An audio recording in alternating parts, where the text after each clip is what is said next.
आप सभी का स्वागत है यूट्यूब पे। आज हम पढ़ाएंगे आपको क्लास फर्स्ट ईयर के टॉपिक एटॉमिक स्ट्रक्चर पार्ट 2 के बारे में। आप लोग को हमने पढ़ा दिया था परमाणु के मौलिक कण, इलेक्ट्रॉन, प्रोटॉन और न्यूट्रॉन तक। आज हम बताएंगे परमाणु के अन्य कण के बारे में। परमाणु के जो अन्य कण हैं कई सारे होते हैं, जिनमें मुख्यतः दो फेमस है, एक तो पॉजिट्रॉन और एक मेसॉन। इन दोनों के पहले बात करते हैं खोजकर्ता के बारे में, इनके प्रतीक चिन्ह के बारे में, इनके आवेश और इनके द्रव्यमान के बारे में। तो बात है पॉजिट्रॉन की। तो पॉजिट्रॉन के जो खोजकर्ता है उनका नाम है एंडरसन, और जो पॉजिट्रॉन का प्रतीक होता है वो होता है +1 बीटा 0। जैसे आपने पढ़ा है इलेक्ट्रॉन का प्रतीक होता है -1 बीटा 0, उसी का जस्ट धनावेश पे जो प्रतीक होता है +1 बीटा 0, उसी को बोलते हैं पॉजिट्रॉन। और इसका जो द्रव्यमान है वो लगभग प्रोटॉन के द्रव्यमान के बराबर होता है। और यह किस प्रकार की प्रकृति का कण है? धनावेशित। आपके सामने प्लस का चिन्ह लगा हुआ है ना। इसी प्रकार एक फेमस इंपॉर्टेंट कण है मेसॉन। मेसॉन के सबसे पहले तो आपको याद रखना है कि खोजकर्ता कौन है।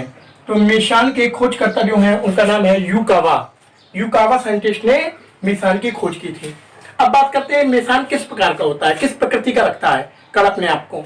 तो मेसॉन जो होता है वो 3 प्रकार का होता है। एक तो धनात्मक पाई मेसॉन, एक ऋणात्मक पाई मेसॉन और एक उदासीन पाई मेसॉन। इनको प्रतीक चिन्ह से कैसे प्रदर्शित करेंगे? पाई के ऊपर अगर प्लस का चिन्ह लिखा है तो इसे बोलते हैं धनात्मक पाई मेसॉन।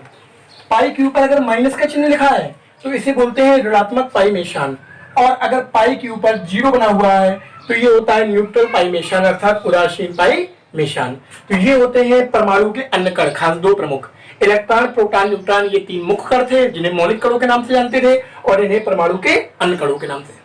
अब हम चर्चा करते हैं कुछ छोटी छोटी हेडिंगों पे, जैसे समस्थानिक, समभारिक और समन्यूट्रॉनिक। समस्थानिक जिसे इंग्लिश में बोलते हैं आइसोटोप्स, समभारिक जिसे इंग्लिश में बोलते हैं आइसोबार्स, और समन्यूट्रॉनिक जिसे इंग्लिश में बोलते हैं आइसोन्यूट्रॉनिक। ये क्या होते हैं? तो हम कुछ एग्जाम्पल पहले ले लें, फिर इसके बाद आपको समझाएं। जैसे एग्जाम्पल पे है 6C12, 6C14 है। सेकेंड एग्जाम्पल ले लें 7N14 है, 7N15 है। ये क्या है देखते हैं। यहाँ पे पहले एग्जाम्पल पे देखिए दोनों में कार्बन तत्व है, यहाँ भी देखिए दोनों में नाइट्रोजन तत्व है, लेकिन कुछ अंतर आपको समझ में आ रहा होगा। यहाँ कार्बन का परमाणु क्रमांक 6 है, यहाँ भी परमाणु क्रमांक 6 है, लेकिन यहाँ परमाणु भार 12 है, यहाँ परमाणु भार 14 है। ऐसे ही नाइट्रोजन में परमाणु क्रमांक दोनों में समान है, लेकिन दोनों में परमाणु भार अलग अलग है।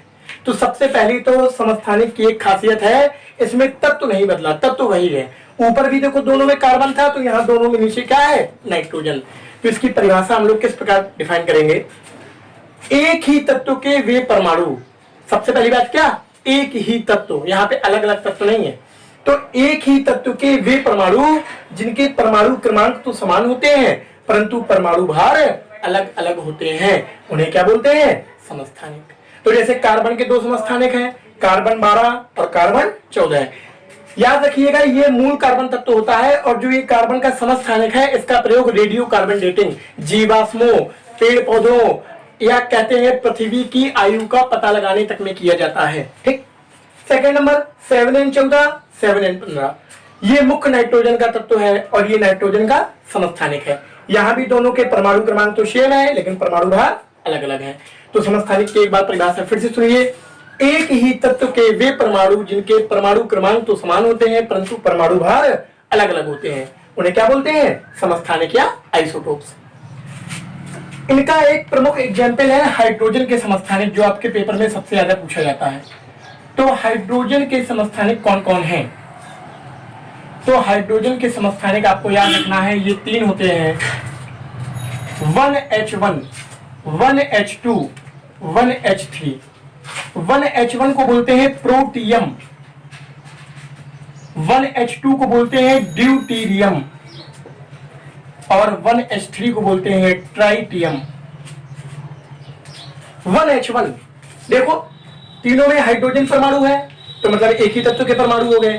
तीनों में परमाणु क्रमांक भी एक है, समान है, परंतु परमाणु भार अलग अलग है। इनके नाम कैसे डिफाइन किए गए? 1H1 या H+, इसे प्रोटॉन के नाम से भी जानते हैं। और जो साधारण जल होता है वो उसमें जो हाइड्रोजन प्रयुक्त होती है वो कौन सी होती है? 1H1 प्रोटियम वाली। 1H2 आपने भारी जल का नाम सुना होगा, जिसका सूत्र D2O होता है, ड्यूटेरियम ऑक्साइड पूरा नाम है। तो वो जो ड्यूटेरियम ऑक्साइड भारी जल है उसमें जो हाइड्रोजन पाई जाती है वो 1H2 है, ड्यूटेरियम, जिसको हम कैपिटल D के नाम से भी डिनोट करते हैं। ठीक। तीसरा है 1H3 ट्राइटियम। याद रखिएगा, ये फर्स्ट ईयर के लिए इंपॉर्टेंट क्वेश्चन है कि कौन सा हाइड्रोजन का समस्थानिक रेडियो एक्टिव होता है। तो कौन सा होता है रेडियो एक्टिव? 1H3, जिसे हम किस नाम से जानते हैं? ट्राइटियम। ये वायुमंडल में पाई जाने वाली हाइड्रोजन होती है। तो ये तो हो गया समस्थानिक। अब बात करते हैं हम लोग संभारिक आइसोबार्स की। तो समस्थानिक से जस्ट उल्टी परिभाषा होती है संभारिक की। कुछ एग्जाम्पल देखते हैं, जैसे इसके हम 18AR40, 19K40, 20CA40। सबसे पहली संभारिक की खासियत, जैसे समस्थानिक में तत्व तो एक ही थे, उनके परमाणु भी देखो एक ही थे, एक ही प्रकार के, लेकिन यहाँ पर अलग अलग तत्व के परमाणु हैं। कोई आर्गन है तो कोई पोटेशियम है तो कोई कैल्शियम है। पर एक चीज, वहां तीन सबके परमाणु क्रमांक समान होते थे, यहाँ सबके परमाणु भार समान है। और अलग क्या है? परमाणु क्रमांक। तो वहां हम वर्ड यूज करते थे एक ही तत्व के, पर यहाँ ऐसा नहीं करेंगे। यहाँ क्या बोलेंगे? वे अलग अलग तत्व जिनके परमाणु भार तो समान होते हैं परंतु परमाणु क्रमांक अलग अलग होते हैं, उन्हें क्या बोलते हैं? संभारिक। इंग्लिश में आइसोबार। तो याद रखिएगा, वे अलग अलग तत्व जिनके परमाणु भार समान होते हैं और परमाणु क्रमांक अलग अलग होते हैं, उन्हें क्या बोलेंगे? संभारिक। अब बात करते हैं हम लोग समन्यूट्रॉनिक की। तो ये समन्यूट्रॉनिक आइसोन्यूट्रॉनिक क्या है? तो कुछ ऐसे तत्व होंगे जिनमें न्यूट्रॉनों की संख्या समान होती है, और जिनमें भी न्यूट्रॉनों की संख्या समान हो जाएगी वे तत्व आपस में एक दूसरे के क्या बोलेंगे? समन्यूट्रॉनिक। एग्जाम्पल के तौर पे हम लोग ले लेते हैं 6C14 है, 7N15 है, 8O16 है। जरा इनके देखते हैं अपन लोग। परमाणु क्रमांक इनका कितना है? 6। परमाणु भार 14। अगर हमें न्यूट्रॉनों की संख्या निकालनी है तो 14 में 6 क्या करेंगे? घटा देंगे, तो कितना आ जाएगा? 8। ऐसे 7N15 अगर न्यूट्रॉनों की संख्या निकालनी है तो परमाणु भार में क्या करें? परमाणु क्रमांक घटा देंगे, तो कितना आ जाएगा? 8। ऑक्सीजन परमाणु भार 16 है और परमाणु क्रमांक 8, तो 16 - 8 कितना बचा? 8। तो हमने देखा कि तीन तत्व अलग अलग थे और तीनों में न्यूट्रॉनों की संख्या क्या आ गई? समान। इसलिए ये तत्व एक दूसरे के क्या कहलाएंगे? समन्यूट्रॉनिक, आइसोन्यूट्रॉनिक। तो इस प्रकार से आपके समस्थानिक, संभारिक और समन्यूट्रॉनिक क्लियर हुए। अब हम चर्चा करेंगे कुछ विशेष हेडिंगों पे।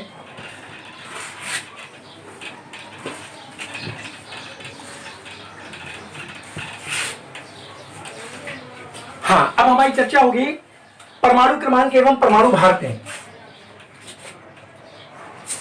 परमाणु क्रमांक जिसे आप बोलते हो एटॉमिक नंबर, और परमाणु भार जिसे आप बोलते हैं एटॉमिक वेट। शायद मैं इस बारे में पहले भी चर्चा कर चुका हूं। परमाणु क्रमांक होता है जो इसे Z से डिनोट करते हैं, तो Z बराबर P बराबर E। और एटॉमिक वेट जो होता है उसे A से डिनोट करते हैं, तो A बराबर P प्लस N। देखिए ये क्या है? परमाणु क्रमांक किसी भी तत्व का परमाणु क्रमांक उस तत्व में उपस्थित प्रोटॉनों की संख्या के क्या होता है? बराबर। वैसे दिया तो ये इलेक्ट्रॉनों की संख्या के बराबर है, फिर परिभाषा में इसको ऐसा क्यों नहीं लिखते? उसका एक हम आपको रीजन बताते हैं। मान लीजिए कोई एक एग्जाम्पल है क्लोरीन। क्लोरीन का परमाणु क्रमांक कितना है? 17। अब मैं आपसे पूछूं कि क्लोरीन माइनस में प्रोटॉन और इलेक्ट्रॉन और परमाणु क्रमांक बताइए, तो क्लोरीन माइनस में परमाणु क्रमांक तो 17 ही रहेगा और प्रोटॉन भी हमेशा कितने रहेंगे? 17। ये दो आपस में कभी भी अलग नहीं हो सकते, दो हमेशा बराबर रहेंगे। लेकिन संख्या चेंज होगी तो किसकी? इलेक्ट्रॉनों की। इलेक्ट्रॉन पहले तो 17 थे क्योंकि क्लोरीन का परमाणु क्रमांक 17 है, लेकिन अब क्लोरीन पे एक माइनस लग गया, तो ये माइनस जो लगा है या प्लस लगता, इन दोनों की स्थिति केवल इलेक्ट्रॉनों के त्यागने अथवा ग्रहण करने को दर्शाती है। तो एक इलेक्ट्रॉन एक माइनस है, इसका मतलब एक इलेक्ट्रॉन इनने और एक्स्ट्रा ग्रहण कर लिया, तो जो इलेक्ट्रॉनों की संख्या हो जाएगी वो 17 × 1 = 18। इसीलिए बोला जाता है कि परमाणु क्रमांक जो होता है वो किसी भी तत्व में उपस्थित प्रोटॉनों की संख्या के बराबर होता है। तो ये तो हो गया परमाणु क्रमांक। बात करते हैं परमाणु भार की, एटॉमिक वेट की। तो किसी भी तत्व का परमाणु भार उस तत्व के या उस परमाणु के परमाणु नाभिक में उपस्थित प्रोटॉनों व न्यूट्रॉनों की संख्या के बराबर होता है। तो इसे बोलते हैं परमाणु भार।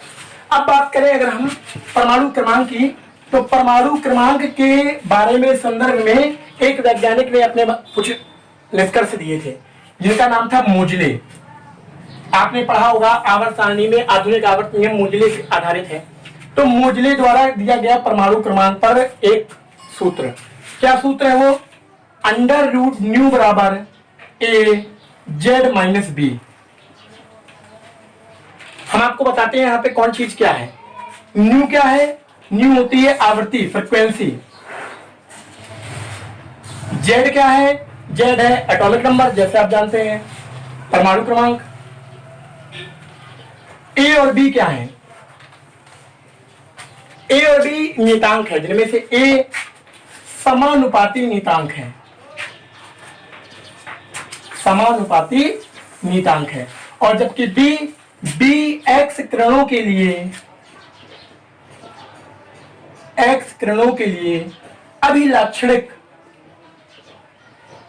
एक्स किरणों के लिए अभिलाक्षणिक नियतांक, जिसे हम लोग बोल सकते हैं कैरेक्टरिस्टिक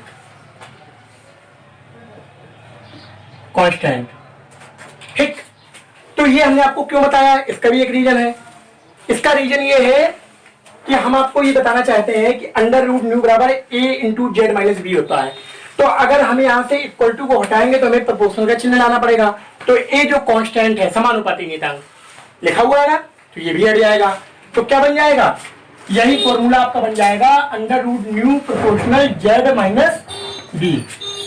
तो इससे एक बात समझ में आती है, इससे क्या बात समझ में आती है कि किसी भी किरणों की जो आवृत्ति होती है वो एक्स किरणों के अभिलक्षण नियतांक की क्या होती है? समानुपाती। तो ये है परमाणु क्रमांक में मोजले का थोड़ा योगदान। अब बात करते हैं हम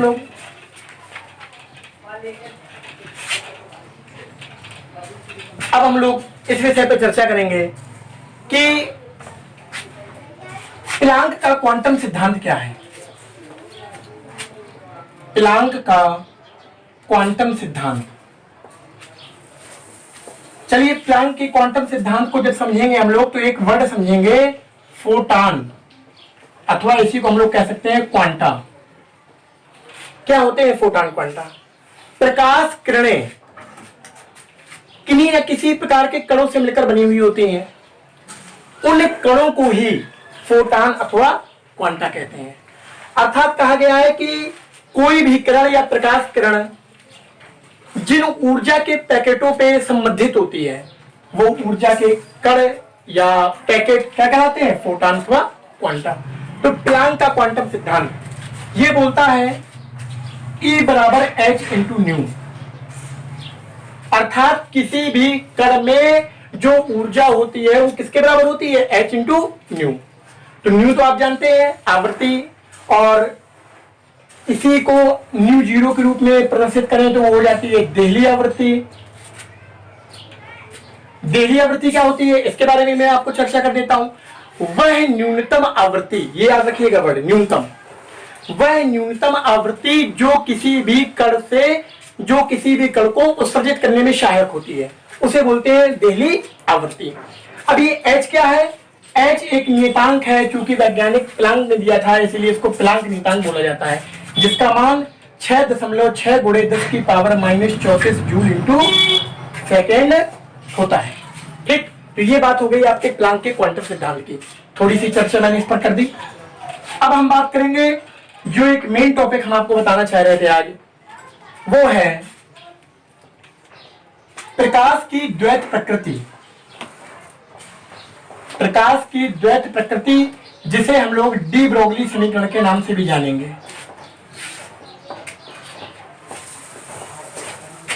प्रकाश की द्वैत प्रकृति से मतलब यह है कि कुछ वैज्ञानिकों के अनुसार प्रकाश किरण एक तरंग है, जबकि कुछ के अनुसार प्रकाश कणों से मिलकर बना होता है। तो आइंस्टीन के अनुसार सबने सापेक्षिकता का सिद्धांत पढ़ा है, E बराबर mc², इक्वेशन नंबर 5। और अभी हमने प्लैंक का क्वांटम सिद्धांत भी पढ़ा है, E बराबर h न्यू, जो तरंग सिद्धांत करता है प्रकाश को। दो इक्वेशन, इन दो इक्वेशनों से हम डी ब्रोगली समीकरण की उत्पत्ति करेंगे। कैसे करेंगे?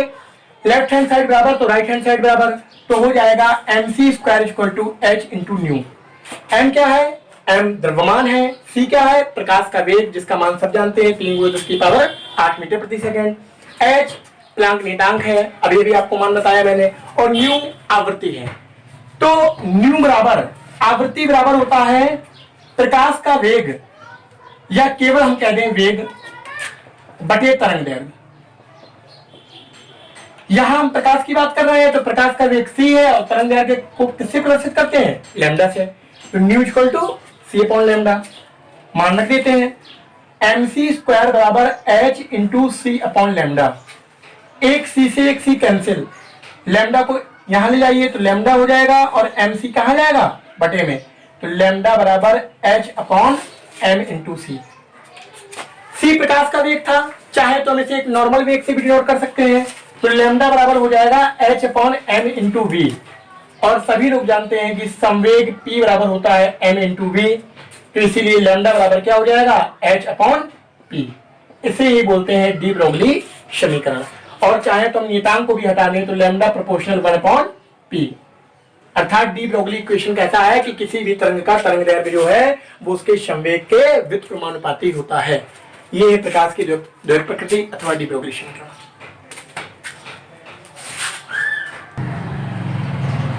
चलिए अब हम बात करते हैं नए टॉपिक पे, प्रकाश वैद्युत प्रभाव, जिसे बोला जाता है फोटो इलेक्ट्रिक इफेक्ट। क्या होता है ये, चलिए हम इसी से प्रकाश वैद्युत समीकरण की स्थापना भी करेंगे। सबसे पहले हमने कोई भी एक धातु ले ली, ठीक, उस धातु की सतह पर जब फोटान कण आपतित होते हैं, सुनिएगा अच्छे से, जब किसी धातु की सतह पर फोटान कण आपतित होते हैं तो धातु की सतह में उपस्थित किसी एक कण को वह अपनी संपूर्ण ऊर्जा दे देते हैं। तो देखिए यहां से दिखाई दे रहा है कि ये धातु की सतह है, ये धातु की सतह है या पृष्ठ की सतह मान लीजिए, तो उस पर फोटान कण आपतित हो रहे हैं और सतह में उपस्थित कणों में से किसी एक कण को वह अपनी संपूर्ण ऊर्जा दे देते हैं। तो वह कण धातु के अंदर उपस्थित कणों में से अपनी ऊर्जा का क्या करता है, वितरण करता है। अब यह ऊर्जा दो रूपों में खर्च होती है, या आप कह सकते हैं कि उपस्थित इलेक्ट्रॉन धातु के पृष्ठ से बाहर जाने के लिए इस ऊर्जा को दो रूपों में खर्च करता है। पहली E बराबर h न्यू जीरो, अभी हमने आपको देहली आवृत्ति के बारे में बताया था। देहली आवृत्ति थी वह न्यूनतम आवृत्ति जिससे कोई कण किसी पृष्ठ से उत्सर्जित हो सकता है। तो ये E बराबर h न्यू जीरो, अर्थात इस कण को यहां से उत्सर्जित होने में पहली ऊर्जा खर्च हुई, समीकरण नंबर 1 हो गया।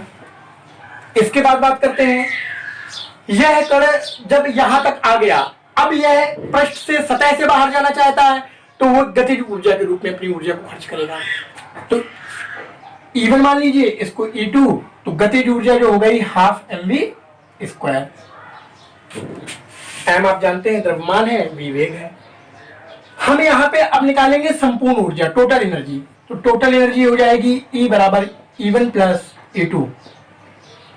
तो E1 का मान है h न्यू जीरो और E2 का मान है half mv²।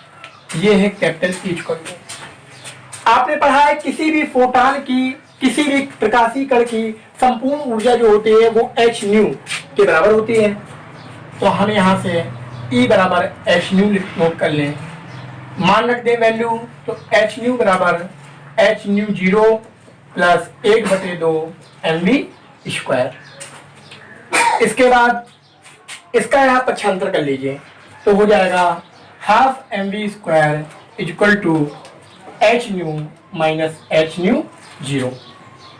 Half mv² equal to h nu minus nu zero. यही कहलाता है प्रकाश वैद्युत समीकरण। तो एक बार फिर से हम आपको प्रकाश वैद्युत प्रभाव की परिभाषा बताएंगे कि जब प्रकाश किरण अथवा फोटान के कण किसी धातु की पृष्ठ की सतह पर आपतित होते हैं तो वह अपनी संपूर्ण ऊर्जा किसी एक कण को दे देते हैं और वह कण उस धातु के अंदर उपस्थित कणों में से अपनी ऊर्जा का वितरण कर देता है। अब उपस्थित कोई कण इस धातु की सतह से पृष्ठ से बाहर निकलने के लिए उस ऊर्जा को दो रूपों में खर्च करता है। पहला तो देहली आवृत्ति E1 बराबर h न्यू जीरो और दूसरा गतिज ऊर्जा E2 बराबर हाफ mv²। तो हम संपूर्ण ऊर्जा निकालेंगे तो E बराबर हो जाएगा E1 प्लस E2। E बराबर E1 की वैल्यू रखी, E2 की वैल्यू रखी, और जो E है ये फोटान कण की ऊर्जा है। E बराबर h न्यू, तो h न्यू बराबर हो जाएगा h new 0 plus half mv square, और यहाँ पक्षांतर करके हाफ mv स्क्वायर बराबर h nu minus h new 0, half mv square बराबर h न्यू माइनस न्यू 0। यही क्या है? प्रकाश विद्युत समीकरण। अब हम कुछ बातें और करेंगे छोटी छोटी परिभाषाओं की।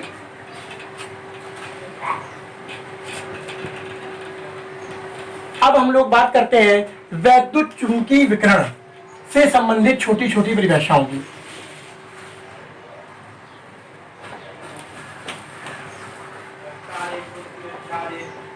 सबसे पहली परिभाषा की हम बात कर रहे हैं तरंग दैर्घ्य। तरंग दैर्घ्य जिसे हम लोग बोलते हैं वेव लेंथ, ये क्या होता है?